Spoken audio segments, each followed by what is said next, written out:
ถุงเงินมองกล้องมองกล้องมองกล้องมองกล้องบอกให้มองกล้องบอกให้มองกล้องไม่มองกล้องใช่ไหมเดี๋ยวโดนสวัสดีค่ะวันนี้เราก็จะมารีวิวแมวที่ชื่อว่าถุงเงินกันนะคะโอเคค่ะถ้าใครพร้อมแล้วเดี๋ยวเราก็จะไปดูกันเลย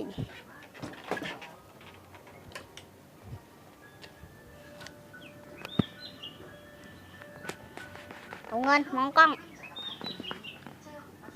มองกล้องก็หน้าใหญ่ถุงเงินไอแมวตัวผู้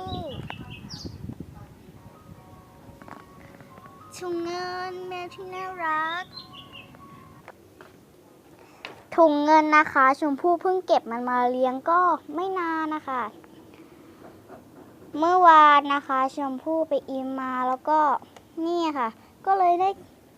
ซื้อถุงเงินมานะคะก็ราคาอยู่ที่เนี่ย120 บาทนะคะถ้าใครอยากเลี้ยงแมวก็อย่าลืมไปซื้อได้เลยนะที่อิมอันนี้ชมพู่เป็นคนเลี้ยงนะชื่อว่าถุงเงินค่ะถ้าใครชอบก็อย่าลืมคอมเมนต์มาด้วยนะ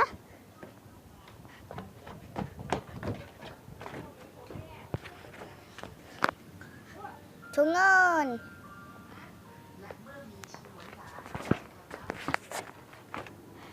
โอเคนะคะสำหรับวันนี้ก็ต้องขอลาท่านผู้ชมไปก่อนนะคะสำหรับวันนี้สวัสดีค่ะบ๊ายบายอย่าลืมกดแชร์กดไลค์ให้ด้วยนะคะแล้วอย่าลืมถล่มไลค์มาด้วยค่ะบ๊ายบายค่ะ